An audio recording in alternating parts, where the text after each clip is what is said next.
Good morning, नमस्कार। पूर्णांक integrals ये अध्याय कक्षा छठवीं के अंतर्गत है। कक्षा छठवीं से छठवीं के विद्यार्थियों के लिए हम ये वीडियो तैयार कर रहे हैं गणित विषय के अंतर्गत कि पूर्णांक के बारे में प्रश्न लिया गया है कि नीचे दी गई संख्याओं का योज्य प्रतिलोम ज्ञात कीजिए। योज्य प्रतिलोम यहाँ पर समझने की आवश्यकता ये है कि योज्य प्रतिलोम किसको बोलते हैं, ये पहले समझना आवश्यक है। तो योज्य प्रतिलोम जो है इसकी परिभाषा मैं आपको बता देता हूँ, फिर इसका उत्तर बताएंगे हम बाद में कि योज्य प्रतिलोम किसे कहते हैं।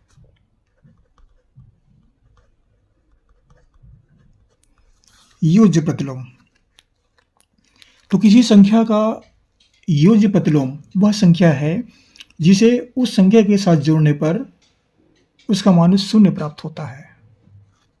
किसी संख्या का योज्य प्रतिलोम किसी संख्या का योज्य प्रतिलोम वह संख्या है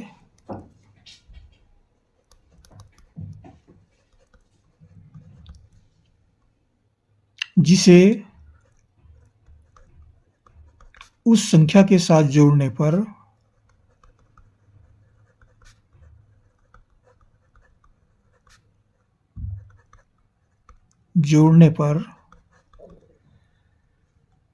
शून्य प्राप्त होता है।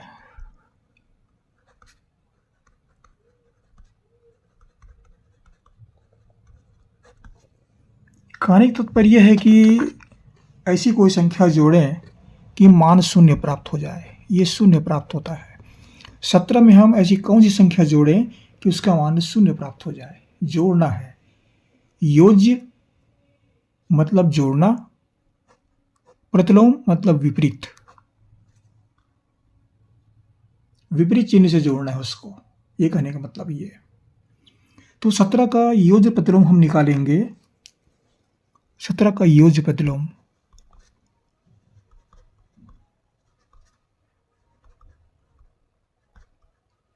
तो 17 का योज्य प्रतिलोम कैसे निकालेंगे।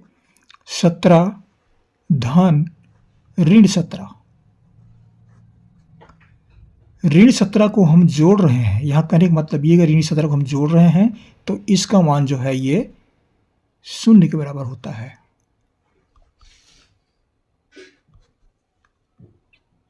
तो उत्तर क्या मिला,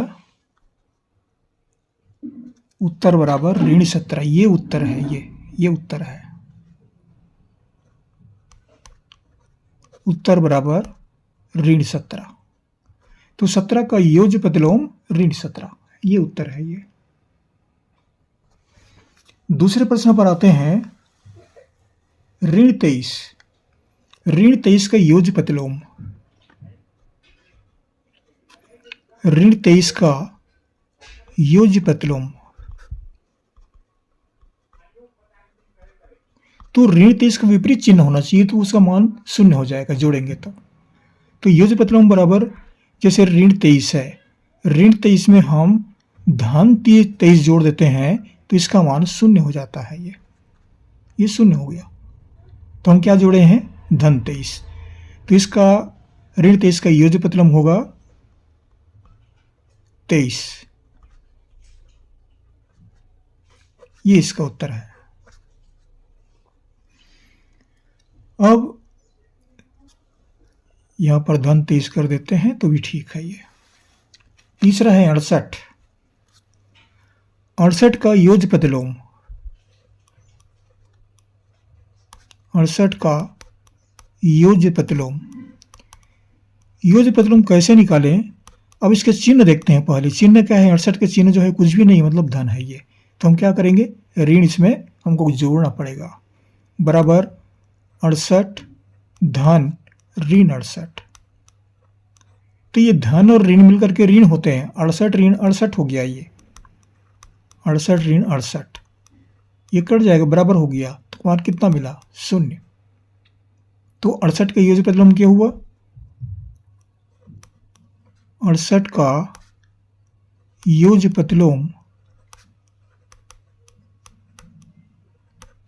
बराबर हुआ ऋण 68। ये इसका उत्तर है।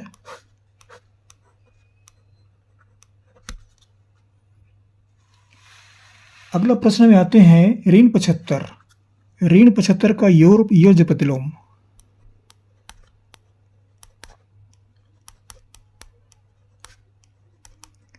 योज्य प्रतिलोम, सबसे पहले यहाँ पर चिन्ह देखते हैं। इसका चिन्ह क्या है? ऋण है, तो इसका विपरीत चिन्ह लेते हैं। प्रतिलोम मान विपरीत, इसका ऋण चिन्ह विपरीत लेते हैं। तो ये ऋण 75 इसको लेते हैं पहले, फिर इसका चिन्ह धन और 75, ऋण का विपरीत धन और 75 को 75 ही लेते हैं। ये दोनों कट जाते हैं, मान कितना होता है? 0 होता है, 0 प्राप्त होता है ये। तो ऋण 75 का योज्य प्रतिलोम कितना हुआ? ऋण 75 का योज्य प्रतिलोम बराबर हुआ 75 हुआ।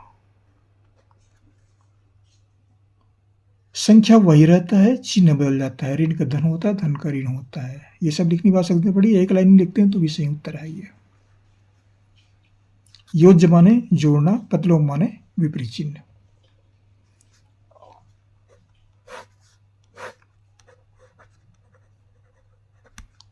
आशा करता हूँ कि छठवीं के विद्यार्थियों के लिए ये वीडियो लाभदायक सिद्ध होगा।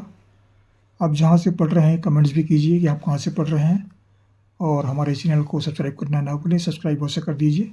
आपको हमारी ओर से बहुत बहुत शुभकामनाएं। अगली वीडियो में फिर मुलाकात होगी। Thank you.